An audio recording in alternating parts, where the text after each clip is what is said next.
สบายดีสบายดีสบายดีเบุทุกคนเด้อบ่ได้อัดคลิปโดนละอัดคลิปอาทิตย์ละเทื่อซะเอ่อมื้อนี้เฮามากินข้าวปุ้นน้ำเฮ็ดหยังวะอ่าคล้ายๆคือกับกะหรี่อะนะแม่นวะเขาเอิ้นอีหยังบุเฮ็ดเองแต่บ่จื้อชื่ออ๋อมัสมั่นว่ะแซ่บๆ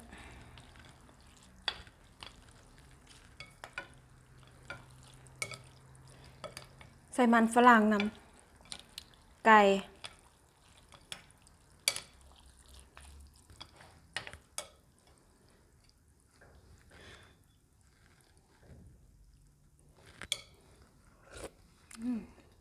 แซ่บ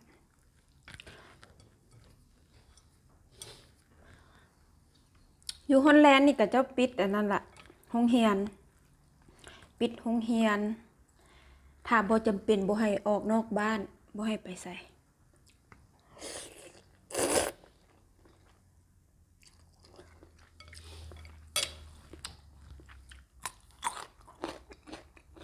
กับฮอลแลนด์นี่เนาะนายกเพิ่นประกาศว่า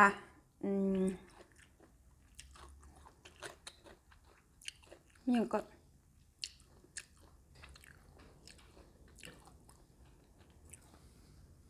ถ้าไผไปเที่ยวไผนี่ก็คนมาเที่ยวอยู่ฮอลแลนด์ช่วงนี้บ่ให้ออกนอกประเทศ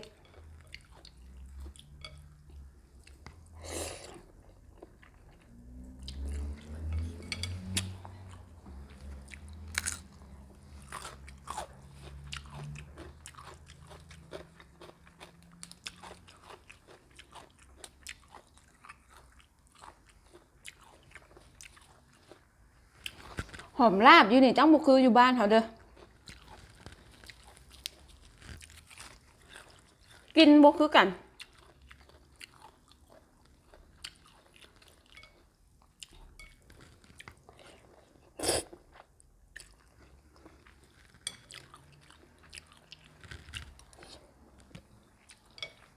ครับ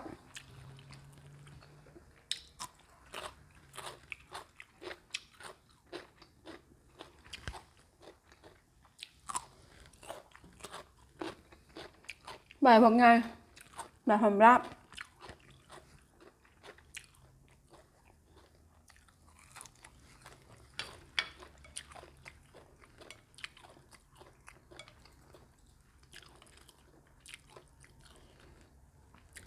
ไผเข้ามาแล้วก็กดกระดิ่งดิ้งดิ้งดิ้งให้หน่อยเด้อเจ้าโดนอัดคลิปเทื่อนึงเมื่อวานนี้เบิ่งคลิป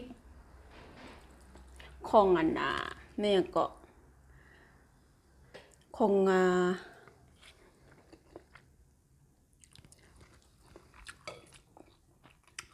ของห้านอย่างว่าสิว่าเสริมความงามนะที่ไปเอาน้องพรมาแต่งหน้าแปรงโสมให้น้องพร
ชอบ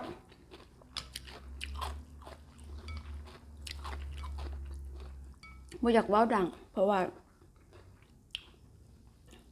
พันละผัวเฮ็ดเวียกอยู่เฮือน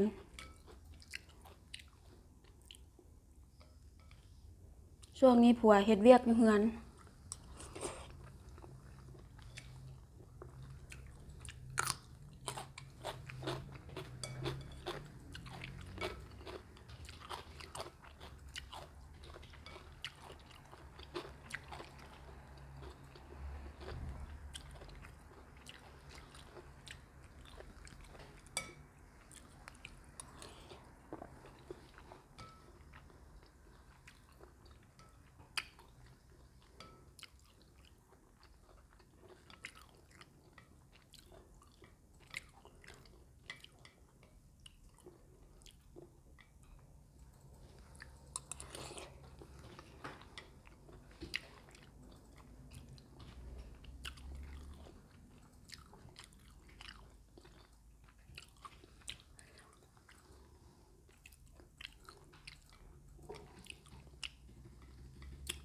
แซ่บ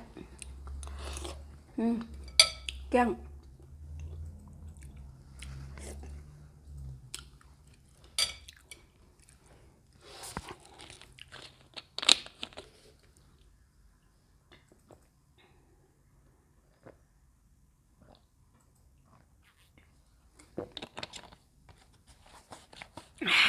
แซ่บ